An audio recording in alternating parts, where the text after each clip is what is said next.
Welcome back to the Runpreneur vlog, and today we're going to be talking about it only takes 2 minutes to overcome procrastination. So the Runpreneur vlog is part of the Runpreneur challenge, which is our mission to save the lives of children by raising £1 million for 6 amazing children's charities, which between them cover the whole spectrum of issues affecting children on a global scale. We're going to do this by embarking upon a crazy running challenge where we're going to run vlog on consecutive days the distance of 1 lap around the world. It is a 12-year challenge of consecutive daily running. So a huge challenge. I have to commit to running 5 kilometres every single day whilst vlogging. I even do it barefoot style. It's a 40,075 kilometres in distance, which is just shy of 25,000 miles. So it's an epic challenge, but for an amazing cause. So to find out how to support the challenge, please go to the links in my bios or to the website challenge.runpreneur.co. Let's get started.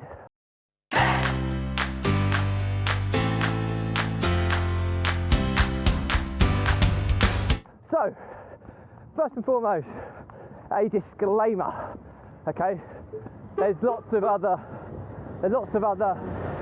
rulings and rules and strategies out there that suggest it takes far less than 2 minutes to overcome procrastination. And one person who I follow, love what she stands for, is a lady called Mel Robbins, and she wrote a book called The 5-Second Rule. And the idea behind it is that you use a countdown timer, 5, 4, 3, 2, 1, boom, you go. And that countdown process helps you overcome procrastination and get started. This is coming at a slightly different angle. It takes 2 minutes to overcome procrastination. Now, I don't mean the initial impact of procrastination, i.e., I just need something to start something. I'm talking about positive habits here, okay? So this is something that's happening on a recurring basis. So in order to avoid procrastination seeping in here, we need a starting mechanism. And that starting mechanism can take anything up to 2 minutes to get you going. And the idea behind it is you make it really easy, really simple to do, so it's not difficult to kind of overcome that starting principle, but within those 2 minutes you'll find yourself in the flow of that habit, which will mean that you continue to see it through to conclusion. So hope that makes sense of where we're going. So procrastination, let's go back to the beginning. What is procrastination? It's that inactivity, it's that making excuses for not doing something. It's that sitting there where you could go for a run, but instead you sit on the couch. That's procrastination. It's the process of painstakingly putting so many obstacles in front of yourself from actually doing what you set out to do. That's my definition of procrastination. There's probably more succinct and better ones out there. And procrastination, there's procrastination experts out there, productivity experts out there all over the place, giving their take on it. But ultimately, it's what can you use as a catalyst to make you get up and do whatever you set to do. Prime example was today. I've come out for a run a bit later today. It's nearly midday. I normally run first thing in the morning.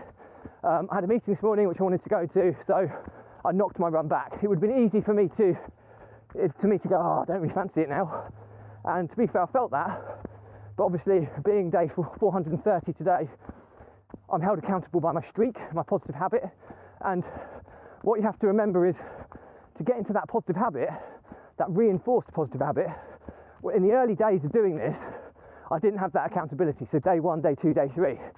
So what I created was a very simple routine to get myself out the door in the most pain-free possible way, so that it would kickstart that habit to overcome procrastination. And all I created was a very quick routine. Okay, and you say it takes 2 minutes to overcome procrastination. It would take me less than 2 minutes the night before I went to bed to lay out my running clothes, to put everything there in one place, so I can get up, do whatever I have to do immediately and get out the door. And it's done in such a way, in a sequential form, that by just undergoing the process of putting my running clothes on and my shoes, I'm already in the flow of, I'm going for a run. If I didn't have that there, then it would be a massive procrastinating moment for me, thinking, oh no, I need to open the drawer, find what running clothes I'm wearing, get all my tech together, all of that side of things. I've had that all done the night before. that in itself was game changing for me, questioning and putting excuses in front of myself to stop going for a run. So hopefully that makes sense. But today, you know, it would have been far more challenging had I not got such a long 430-day running streak behind me and a group of community members who are going to hold me accountable for doing this challenge. And the bigger picture is that I'm doing this to save the lives of children who need it the most. And that in itself holds me accountable more than any, but it doesn't start like that. And the point I'm saying is habits in themselves are an amazing way for overcoming procrastination. But before a habit becomes a habit, you need to reinforce it. And someone's trying to get past me, so let this guy go past. So it's that process of making a habit reinforced, which we're talking about, this 2-minute rule, okay? And the idea behind it is that whatever you do, whatever habit you're creating, have that 2-minute period of time, less than 2 minutes, that you have to kickstart that habit, okay? And that's really important. So the 5-second rule will get you up to do something, but the idea is the first 2 minutes of any habit or anything you do should be so easy you don't really have to think, and it gets you into the flow of completing that habit. So hopefully that makes sense. I've explained what this process is about, well, how you use 2 minutes to overcome procrastination. I've explained what procrastination is. I've explained how it works and the principles behind it, how it's different from the initial kick-starting of something, but actually it's the process of finding a state of flow for a habit. That's what this 2-minute period of time is all about. And then if you do that long enough, it will then become a reinforced habit, which then you're then held accountable from lots of other ways. So you can almost override the reliance on the 2-minute principle beforehand. But I still follow this most days. Today's an example where I'm already out and about and I've had to fit running into a slightly different routine of a day. So I've talked about how I use it in preparing the process of getting ready for a run, getting it all there ready for myself. So in the first 2 minutes of my morning, I'm into a state of flow that I'm going for a run.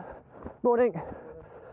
So really, really important to kind of understand that and how you can use that. So think about any positive habit, any habit you want to reinforce and create a positive environment, a positive impact on your life. Think about those first 2 minutes and making them as simple, as easy as possible. As soon as you get over those 2 minutes, you're into flow, you're into that habit, and you're into reinforcing it into your daily routine. So why should you listen to this advice? Well, like I said, I can only draw upon my own experiences. I can also direct you to, you know, most successful people in the world, okay, are routine focused. They've got so many positive habits that they've reinforced in their lives. This is all stuff success leaves clues. Successful people do this all day, every day. My life has changed dramatically in the last 430 days of reinforcing positive habits into my life. I've studied this, I understand the principles behind it, I understand the mindset behind it, and I can tell you now, my life is almost unrecognisable 430 days ago than it was today, in a very, very positive sense. I've made massive, massive steps forward in every facet of my life, and there's no coincidence that my running habit has been a driver behind this. I had to reinforce that habit, I had to do this exact process to get this running habit into this process. So think, that's just one positive habit. Think about the compounding effects of 10, 20 positive habits in your life. But understand the principles behind how you reinforce a habit, which is what we're talking about today, and you will change your life for the better, I promise you. So that's it for me today. As always, the Runpreneur vlog is part of the Runpreneur challenge, which is the bigger picture. We're trying to save the lives of children by raising a staggering £1 million for 6 amazing children's charities, which between them cover the whole spectrum of issues affecting children on a global scale. We're embarking upon this running challenge in order to raise that money by run vlogging on consecutive days, the distance of one lap around the world.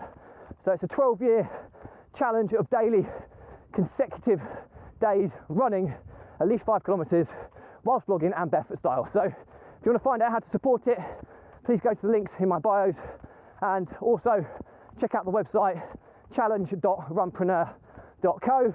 It's not .co.uk or .com, it's just challenge.runpreneur.co. Runpreneur is spelled RUNPRENEUR. So challenge.runpreneur.co. Get involved, we'd love to have you on board. Stay positive, stay happy, and I'll see you tomorrow.